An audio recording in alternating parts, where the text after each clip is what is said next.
ತಾಳಿ ಕಟ್ಟುವ ಶುಭ ವೇಳೆಯಲ್ಲಿ ಮದುವೆಯೊಂದು ಮುರಿದು ಬಿದ್ದಿದೆ ಹಾಸನದಲ್ಲಿ. ಕೊನೆ ಮೂಮೆಂಟ್ನಲ್ಲಿ ವಧು ನಾನು ಬೇರೆಯವನ್ನ ಪ್ರೀತಿಸ್ತಾ ಇದ್ದೀನಿ, ಮದುವೆ ಆಗಲ್ಲ ಅಂದಿದ್ದಾಳೆ. ಮದುವೆ ಮುರಿದು ಬಿದ್ದಿದೆ.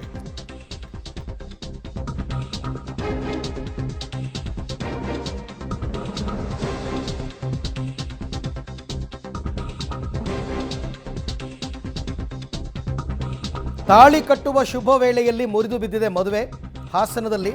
ನನಗೆ ಮದುವೆ ಬೇಡ ಅಂತ ವಧು ಹೇಳಿದಾಳೆ. ವರನಿಗೆ ಶಾಕ್ ಪಾಪ. ಹಾಸನದ ಶ್ರೀ ಆದಿಚುಂಚನಗಿರಿ ಕಲ್ಯಾಣ ಮಂಟಪದಲ್ಲಿ ನಡೆದಂತಹ ಘಟನೆ. ನಾನು ಬೇರೆ ಹುಡುಗನನ್ನು ಪ್ರೀತಿಸ್ತಾ ಇದ್ದೀನಿ, ನನಗೆ ಮದುವೆ ಬೇಡ ಅಂತ ಹಾಸ್ಯಮಣೆಯಿಂದ ಎದ್ದಿದ್ದಾಳೆ ವಧು. ಅವರ ಪೋಷಕರೆಲ್ಲ ಮನವೊಲಿಸುವಂತಹ ತುಂಬ ಪ್ರಯತ್ನ ಮಾಡಿದ್ದಾರೆ, ಆದರೆ ಆಕೆ ಒಪ್ಪಿಲ್ಲ. ಕೊನೆಗೆ ಮದುವೆ ಮುರಿದು ಬಿದ್ದಿದೆ. ಎಲ್ಲ ಓಕೆ, ಮದುವೆಗೂ ಮೊದಲೇ ಈ ರೀತಿ ನಿರ್ಧಾರ ತಗೊಳ್ಳೋದು ಸರಿನೇ, ಆದರೆ ಆ ಟೈಮ್ ರಾಂಗ್. ಈ ತೀರ್ಮಾನವನ್ನು ಮೊದಲೇ ತಗೋಬೇಕಾಗಿತ್ತು. ಅವ್ರ ತಂದೆ ತಾಯಿ ಪಾಪ ಎಷ್ಟು ಖರ್ಚು ಮಾಡಿರ್ತಾರೆ, ಲಕ್ಷಾಂತರ ರೂಪಾಯಿ ಖರ್ಚು ಮಾಡಿರ್ತಾರೆ. ಎಲ್ಲ ಈಗ ಹೊಳೆನಲ್ಲಿ ಹುಣಸೆ ಹಣ್ಣು ತೊಳೆದಂಗೆ ಆಯಿತು. ದುಡ್ಡೆಲ್ಲ ವೇಸ್ಟು, ಹುಡುಗನ ಕಡೆಯವ್ರಿಗೂ ವೇಸ್ಟು, ಹುಡುಗಿ ಕಡೆಯವ್ರಿಗೂ ವೇಸ್ಟು. ನನ್ನ ಪ್ರಕಾರ ಹುಡುಗಿ ಮನೆಯವರು ಹುಡುಗನ ಮನೆಯವರಿಗೆ ಕಾಂಪನ್ಸೇಷನ್ ಕೊಡಬೇಕು ಇವಾಗ, ಯಾಕೆಂದರೆ ತಪ್ಪು ಅವ್ರ ಕಡೆಯಿಂದ ಆಗಿದೆ. ಈ ಮದುವೆ ಖರ್ಚು ವೆಚ್ಚಗಳೆಲ್ಲ ಬರೀ ಹುಡುಗಿ ಮನೆಯವರೇ ಮಾಡೋದಲ್ಲ, ಹುಡುಗನ ಮನೆಯವರು ಬೇಕಾದಷ್ಟು ಮಾಡಿರ್ತಾರೆ. ಅವರು ಚಿನ್ನಾಗಿನ್ನ ತಂದಿರ್ತಾರೆ, ಬಟ್ಟೆ ಸೂಟು ಬೂಟು ಎಲ್ಲ ತೊಗೊಂಬಂದಿರ್ತಾರೆ. ಕೊನೆ ಮೊಮೆಂಟಲ್ಲಿ ಈ ಥರ ತೀರ್ಮಾನ ತೊಗೊಳ್ಳೋದು ತಪ್ಪಾಗತ್ತೆ. ಆ ಥರ ಹುಡುಗನನ್ನು ಪ್ರೀತಿಸಿದ್ರೆ ಮನೆಯಲ್ಲಿ ಹೇಳಿ ಒಪ್ಪಿಸ್ಬೋದಾಗಿತ್ತು ಮೊದಲೇ. ಇಷ್ಟೆಲ್ಲ ಯಾಕೆ? ಆ ಹುಡುಗನ ಮನೆಯವ್ರ ಕತೆ ಏನು? ಈಗ ವಿಚಾರ ಗೊತ್ತಾದರೆ ಆ ಹುಡುಗನಿಗೆ ಬೇರೆ ಯಾರು ಹೆಣ್ಣು ಕೊಡ್ತಾರೆ? ತಪ್ಪಾತನದಿಲ್ಲ, ಆದ್ರೂ ಅಯ್ಯೋ ಅವ್ನಿಗೆ ಹಿಂಗಾಗಿತ್ತಂತಪ್ಪ ಬೇಡ ಅಂದ್ಬಿಡ್ತಾರೆ. ಕಷ್ಟ ಇವೆಲ್ಲ. ಆಲೂರಿನ ಯುವಕನ ಜೊತೆ ಬೂವನಹಳ್ಳಿಯ ಯುವತಿಯ ಮದುವೆ ನಿಶ್ಚಯವಾಗಿತ್ತು. ಮುಹೂರ್ತದ ವೇಳೆ ವಧು ಮೊಬೈಲ್ಗೆ ಒಂದು ಕರೆ ಬಂದಿದೆ. ತಕ್ಷಣವೇ ಮದುವೆ ಬೇಡ ಅಂತ ಎದ್ದುಬಿಟ್ಟಿದ್ದಾಳೆ ವಧು. ಪೊಲೀಸರು ಮಧ್ಯಪ್ರವೇಶ ಮಾಡಿದ್ರು ಕೂಡ ವಧು ಒಪ್ಪಿಲ್ಲ. ಯುವತಿ ಹಠ ಮಾಡಿದ್ದಕ್ಕೆ ಮದುವೆನೇ ಬೇಡ ಅಂತ ವರನು ನಂಗೆ ಈ ಮದುವೆನೇ ಬೇಡ ಅಂತ. ಕಡೆ ಗಳಿಗೆಯಲ್ಲಿ ನಿಂತು ಹೋಗಿದೆ ಮದುವೆ. ಬೀಗರೆಲ್ಲ ಈಗ ವಾಪಸ್ ಹೋಗಿದ್ದಾರೆ. ಒಂದು ಮದುವೆ ಅಂತಂದರೆ 6 ತಿಂಗಳು ಪ್ರಿಪ್ರೇಷನ್ ನನ್ನ ಪ್ರಕಾರ.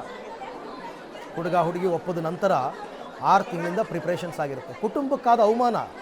ಹುಡುಗನ ಮನೆಯನ್ನು ಸಂಬಂಧಿಕರು ಎಲ್ಲರೂ ಬಂದಿರ್ತಾರೆ ಪಾಪ. ಅವ್ರಿಗೆಲ್ಲ ಏನು ಉತ್ತರ ಕೊಡಬೇಕು? ಒಂಥರ ಭಾರಿ ಮುಜುಗರದ ವಿಚಾರ ಇದು.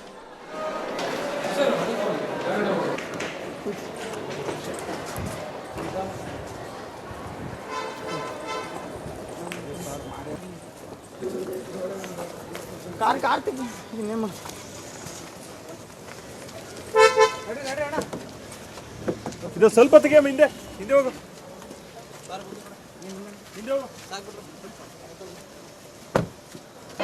ತಾಳಿ ಕಟ್ಟಕ್ಕೆಲ್ಲ ಇನ್ನೇನು ಹುಡುಗ ಹಿಂಗೆ ಕೈ ಹಾಕಿರ್ಬೇಕಾದ್ರೆ ಹಿಂಗೆ ಅಂದಾಳ್ಕತ್ತ ಬೇಡ ನಾನು ಲವ್ ಮಾಡ್ತಾ ಇದ್ದೀನಿ ಅಂತ ಬಂದವ್ರೆ. ಪೊಲೀಸ್ ಬಂದವ್ರೆ, ಹುಡುಗಿ ಕರ್ಕೊಂಡು ಹೋದ್ರು ಸ್ಟೇಷನ್ಗೆ. ಎಲ್ಲ ಮಾಡ್ತಾ ಇದ್ದಾರೆ ವ್ಯವಸ್ಥೆ. ಮದುವೆ ಫಿಕ್ಸ್ ಆಗಿ 3 ತಿಂಗಳಾಯ್ತು. ಗೌರ್ಮೆಂಟ್ ಟೀಚರ್ ಹುಡುಗ. ಒಂಚೂರು ರವಾಪ್ಗೆ ಒಂಚೂರು ಗೊತ್ತಿಲ್ವಂತೆ. ಹುಡುಗಿ ತಾಯಿ ತಂದೆಗೆ ಗೊತ್ತಿಲ್ಲ. ಅಯ್ಯೋ ಎಷ್ಟು ಖುಷಿಲಿದ್ರು ಅಂದ್ರೆ ಅಷ್ಟು ಖುಷಿಲಿದ್ರು. ಅಯ್ಯೋ ಪಾಪ ಎಷ್ಟು ಹೋರಾಟ ಮಾಡಬೇಕು. ಒಂದು ಸಾಮಾನು ತರಬೇಕು ಅಂದ್ರೆ ಎಷ್ಟು ಕಷ್ಟ ಇರುತ್ತೆ ಇವತ್ತು. ಎಲ್ಲ ಮಾಡ್ಯವ್ರೆ, ಆದರೂ ಈ ಥರ ಮೋಸ ಮಾಡಿದ್ದಾರೆ ಹುಡುಗಿ. ಅದೇನಪ್ಪ ಗೊತ್ತಿಲ್ಲ ಇವತ್ತಿನ ಕಾಲದ ಹುಡುಗಿರು. ಬಂದ್ರವತ್ತಿಗೆಲ್ಲ ಆಗಿ ಹೋಗಿದ್ದು. ಹೋದ್ಲು ಅಂದರು, ಆಗೋಯ್ತು. ನಮಗೆ ನಡೆದಾರಿಲ್ಲೇ ಮದುವೆ ಕ್ಯಾನ್ಸಲ್ಲು ಅಂದರು, ಅಷ್ಟೇ ಗೊತ್ತು. ನೋಡೋಣ ಅಂತ ಬಂದು ಮಾಡ್ಕೊಂಡಿದ್ರು ಪಾಪ, ಎಲ್ಲನೂ ಮಾಡ್ಕೊಂಡಿದ್ರು. ಕೊತ್ತು ಅಳ್ಳಾಡ್ಸಿದ್ ನಾನು ತಾಳಿ ಹಿಂಗೆ ತಗೋದಾಗ ಗೊತ್ತಿಂಗ ಅಂತ ನೋವು ಮಾಡಿದ್ವಿ ಅಂತ. ಬಂದು ಬರೋವತ್ತಿಗೆ ಅವರು ಶಾಸ್ತ್ರ ಇದು ಮಾಡ್ತಾಯಿದ್ರು. ಶಾಸ್ತ್ರ ಇದು ಮಾಡುವಾಗ ತಾಳಿ ಇದು ಮಾಡೋ ಹೊತ್ತಿಗೆ ನಾನು ಮದುವೆ ಹಾಕಲ್ಲ ಅಂತ ಅಂದು ಹುಡುಗಿ. ಆಗ ನಾವು ಈಚೆಗೆ ಬಂದು ಈಚೆಲಿದ್ದು ಅಷ್ಟೊತ್ತಿಗೆ ಅಲ್ಲಿ ಹೋಗೋದು ಹಿಂಗೆ ಆತು ಒಂದು.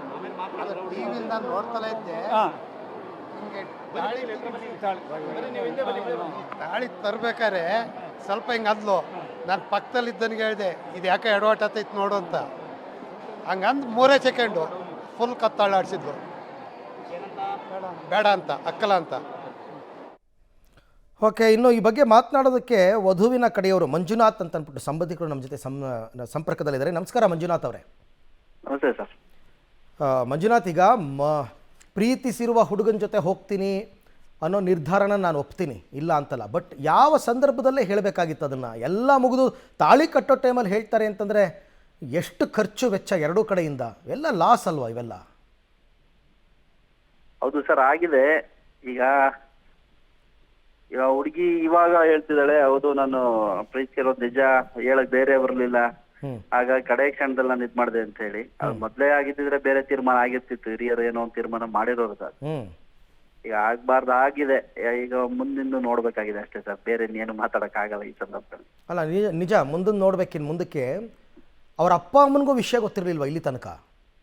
ಇಲ್ಲ ಸರ್, ಗೊತ್ತಿರ್ಲಿಲ್ಲ. ಗೊತ್ತಿದ್ದಿದ್ರೆ ಅವರು ಕೂಡ ಮುಂದುವರಿತಿರ್ಲಿಲ್ಲ, ಖಂಡಿತವಾಗ್ಲೂ ಗೊತ್ತಿಲ್ಲ ಅವ್ರಿಗೆ. ಅಂದ್ರೆ ಈಕೆ ಲವ್ ಮಾಡೋ ಅವರೇ ವಿಚಾರನ ಯಾರಿಗೂ ಹೇಳಿಲ್ಲ? ಇಲ್ಲ ಇಲ್ಲ ಇಲ್ಲ ಇಲ್ಲ, ಹಾ ಹಾ ಹಾ ಹಾ. ಅವರೇ ಶಾಕಲ್ಲಿ ಇದಾರೆ. ಅವ್ರಿಗೆ ಏನ್ ಆಗ್ತಿದೆ ಅನ್ನೋದೇ ಗೊತ್ತಾಗ್ತಿಲ್ಲ ಪಾಪ ಅವ್ರಿಗೆ, ಆ ತರ ಶಾಕಲ್ಲಿ ಇದಾರೆ ಅವ್ರು. ಅಟ್ಲೀಸ್ಟ್ ಯಾರಿಗಾರು ಮನೇಲಿ ತಮ್ಮ ತಂಗಿಗಾದ್ರೂ ಹೇಳಿದ್ರು ಅದು ಬೇರೆ ಆಗ್ತಿತ್ತು. ಅವ್ರಿಗೆ ಯಾರಿಗೂ ಹೇಳಿಲ್ಲ. ನೆನ್ನೆಲ್ಲ ಶಾಸ್ತ್ರಗಳೆಲ್ಲ ಆಗಿದೆ, ಎಲ್ಲ ಖುಷಿಯಾಗಿ ಇದ್ದಾಳೆ. ಇವತ್ತು ಬೆಳಿಗ್ಗೆ ಸಡನ್ ತಾಳಿ ಕಟ್ಟೋ ಸಂದರ್ಭದಲ್ಲಿ ಈ ರೀತಿ ಡಿಸಿಷನ್. ಅದೇ ಈಗ ತಗೊಳ್ಳೋ ಧೈರ್ಯವನ್ನ ಮೊದ್ಲೇ ತಗೋಬೇಕಾಗಿತ್ತು ಅಂತ ಅಷ್ಟೇ. ನಾವು ಅದನ್ನೇ ಪ್ರಶ್ನೆ ಮಾಡ್ತಾ ಇದೀವಿ ಸರ್, ಅದನ್ನೇ ಪ್ರಶ್ನೆ ಮಾಡ್ತಿದ್ವಿ. ನಮಗೆ ಧೈರ್ಯ ಬರಲಿಲ್ಲ ಹಾಗಾಗಿ ಅಂತ ಹೇಳ್ತಾಳೆ. ಏನ್ ಮಾಡೋದಿಲ್ಲ.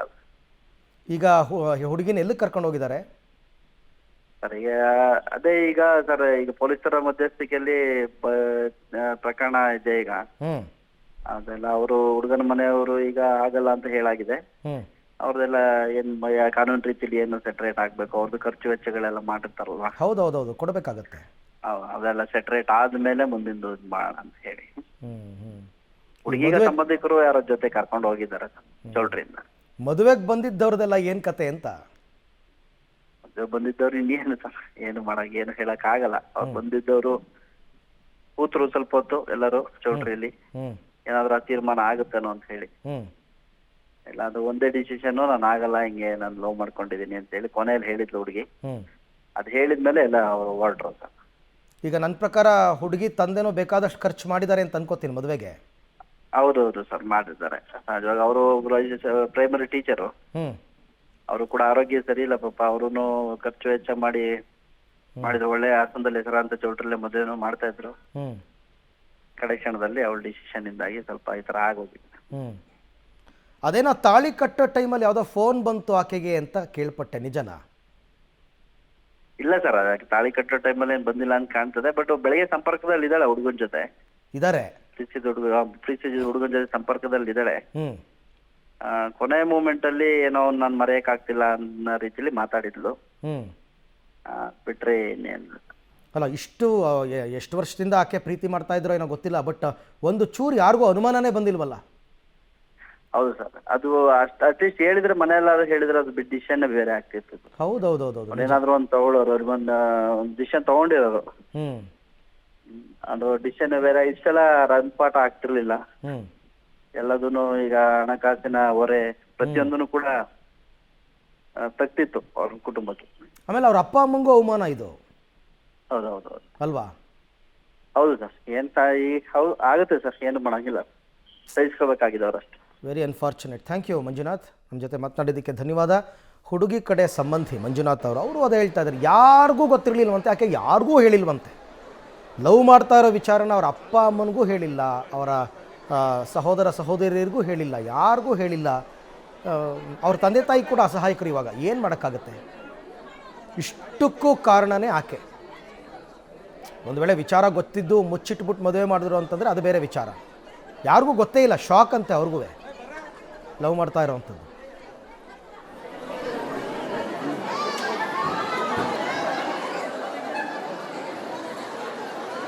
ತಾಳಿ ತರ್ಬೇಕಾರೆ ಸ್ವಲ್ಪ ಹಿಂಗೆ ಅಂದ್ಲು. ನಾನು ಪಕ್ಕದಲ್ಲಿ ಇದ್ದನಿಗೆ ಹೇಳಿದೆ, ಇದು ಯಾಕೆ ಎಡವಟ್ಟೈತೆ ನೋಡು ಅಂತ. ಹಂಗಂದು 3 ಸೆಕೆಂಡು ಫುಲ್ ಕತ್ತಾಳಾಡ್ಸಿದ್ಲು.